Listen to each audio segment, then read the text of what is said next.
राज्यसभा चुनाव को लेकर भारी बवाल मचा हुआ है। विधानसभा में बीजेपी और कांग्रेस के विधायक भिड़ गए हैं। मीनाक्षी नटराजन के नामांकन पर बीजेपी आपत्ति जता रही है। बीजेपी की आपत्ति के बाद विधानसभा पहुंचे कांग्रेस विधायक और कांग्रेस इस पर भड़क उठी है। कांग्रेस ने सभी जरूरी दस्तावेज पेश किए हैं। तो राज्यसभा चुनाव के लिए कांग्रेस उम्मीदवार मीनाक्षी नटराजन के नामांकन पर भाजपा ने आपत्ति दर्ज कराई है। भाजपा ने रिटर्निंग अफसर के समक्ष शिकायत करते हुए आरोप लगाया। मीनाक्षी नटराजन ने अपने नामांकन फॉर्म में तेलंगाना की एक कोर्ट में चल रहे मामले की जानकारी छिपाई है, जिससे लेकर बीजेपी ने यहां पर आपत्ति जताई है। सभी दस्तावेज हालांकि कांग्रेस ने यहां पर पेश किए हैं, लेकिन जिस प्रकार से झड़प देखने के लिए बन रही है, तस्वीर आपको दिखा रहे हैं। बीजेपी और कांग्रेस के विधायक अब एक दूसरे से भिड़ते हुए नजर आ रहे हैं। अधिक जानकारी के लिए हमारे साथ digital news head Aniruddh Soni ने जुड़ गए हैं।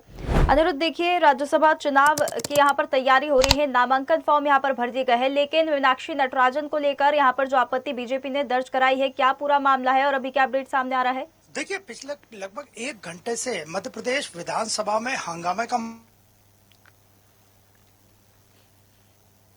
माहौल है। वकील से जुड़े लोग भी यहाँ मौजूद और तो भारतीय जनता पार्टी के नेताओं ने मीनाक्षी मध्य प्रदेश में कांग्रेस पार्टी लड़ रही है और 2 सीटें हैं वो भारतीय जनता पार्टी की है।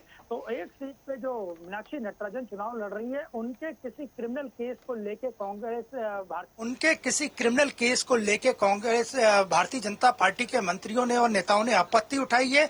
निर्वाचन अधिकारी इस पूरे मामले की जांच कर रहे हैं और ये मामला किसी आपराधिक मामले से जुड़ा है और भारतीय जनता पार्टी का आरोप है कि मीनाक्षी नटराजन ने अपने नॉमिनेशन में ये मामले की जानकारी शक नहीं, लेकिन अब से कुछ देर बाद लगभग 5:30 बजे के बाद निर्वाचन अधिकारी अपना फैसला देंगे। अगर फैसला कांग्रेस पार्टी या मीनाक्षी नटराजन के खिलाफ आता है तो उनकी मुश्किलें बढ़ना बिल्कुल तय है, क्योंकि भारतीय जनता पार्टी पूरे कॉन्फिडेंस से कह रही है कि आपराधिक मामले की जानकारी मीनाक्षी नटराजन को अपने नॉमिनेशन फाइल में, अपने एफिडेविट में देनी थी।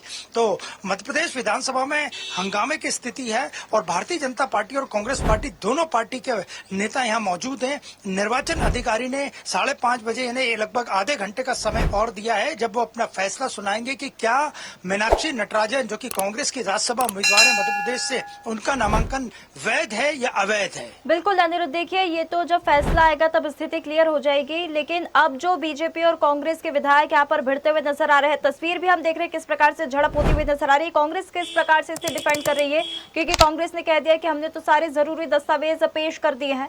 देखिए, कांग्रेस का स्पष्ट कहना है और जहां तक हम विधानसभा के बाहर का माहौल दिखा है, अब देखिए विधानसभा का दरवाजा बंद किया जा चुका है। यहाँ पे सुरक्षा कर्मियों ने सभी को, आप चेकिंग देख सकते हैं, घनी चेकिंग शुरू हो गई है।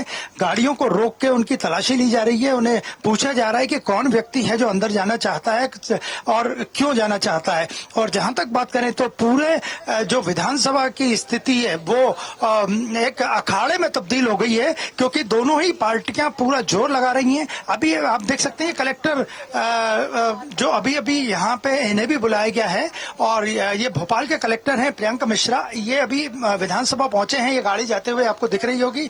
उसके पीछे पुलिस के भी अधिकारी हैं जो कि विधानसभा में जा रहे हैं और आप देख सकते हैं ये गेट जो है, ये गेट पूरी तरह से बंद कर दिया गया है। अंदर गाड़ियों का हुजूम लगा है, जिनमें कांग्रेस पार्टी के नेताओं की भी गाड़ी है और बीजेपी नेताओं की भी गाड़ी है। और बीजेपी का स्पष्ट कहना है कि मीनाक्षी नटराजन ने अपने नॉमिनेशन में सारी जानकारियां छुपाई है। और जैन जुड़ गए, कांग्रेस प्रवक्ता स्वतंत्र सिंह चौहान हमारे साथ जुड़ गए हैं।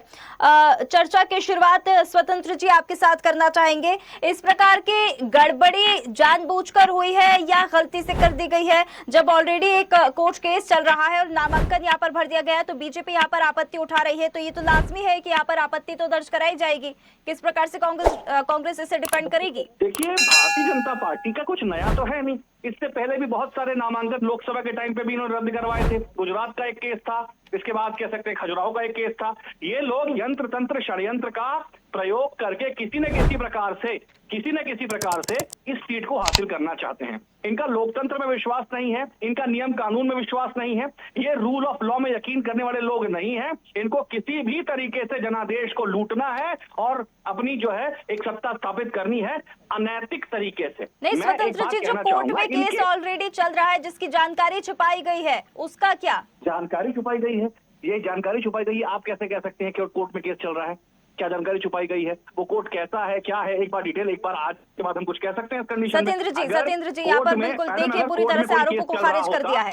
सत्येंद्र जी पूरी तरह से आरोपों को खारिज कर दिया और कांग्रेस कह रही है कि हमने तो सारे दस्तावेज यहाँ पर दिखा दिए हैं। किस बेसिस पर आप यहाँ पर आपत्ति दर्ज करा रहे हैं? मैम वो दस्तावेज कितने सही है कितने गलत है, एक बार वो सत्यापन तो होने दीजिए एक बार। सत्येंद्र जी ठीक है, स्वतंत्र जी एक बार सत्येंद्र जी हमारे साथ जुड़ गए, बीजेपी प्रवक्ता है जी। सत्येंद्र जी देखिए यहाँ पर कांग्रेस ने तो पूरी तरह से आरोपों को खारिज कर दिया। उन्होंने तो कह दिया हमने सारे दस्तावेज यहाँ पर दिखा दिए हैं। किस बेसिस पर जो भाजपा है आरोप लगा रही है? तो ये जो है गलतियां करती है, अभी निर्वाचन अधिकारी है उनका काम है और वो निर्वाचन आयोग तय करता है। ये कोई भारतीय जनता पार्टी चुनाव कराती है राज्यसभा के क्या? ये हमारी निर्वाचन की जो प्रक्रिया है उसके अनुसार होगा। और जिस प्रकार से जो आरोप अभी आ रहे हैं कि 2 केस ऐसे मध्य प्रदेश के हैं उनको छुपाया गया है, एक तेलंगाना का है मीनाक्षी नटराजन जी का, वो उन्होंने उसकी जानकारी नहीं दी है, तो यह तो बिल्कुल सीधा सीधा उल्लंघन है और हमारी जो विधिक प्रक्रिया है उल्लंघन है। और ये पाखंड करने वाले लोग हैं, कहते हैं गांधीवादी। अरे गांधीवादी होते तो सत्य के साथ चलते, असत्य का सहारा न लेते, झूठ का सहारा न लेते, फरेब का सहारा न लेते। ये झूठ फरेब का सहारा ले रहे हैं, तथ्यों को छिपा रहे हैं, अपना उसमें जानकारी नहीं दे रहे हैं आवेदन में। चलिए ठीक है, देखिए नामांकन के बीच में ये जो आरोप प्रत्यारोप का दौर यहाँ पर शुरू हो गया है, फैसला आएगा उसके बाद सारी चीजें क्लियर हो जाएंगे। बहुत धन्यवाद आप तीनों का हमारे साथ जुड़ने के लिए। ताजा खबरों के लिए लाइक, फॉलो और यूट्यूब पर सब्सक्राइब कर बेल आइकन दबाएं। साथ ही हर अपडेट के लिए विजिट करें स्वदेशलाइव.com।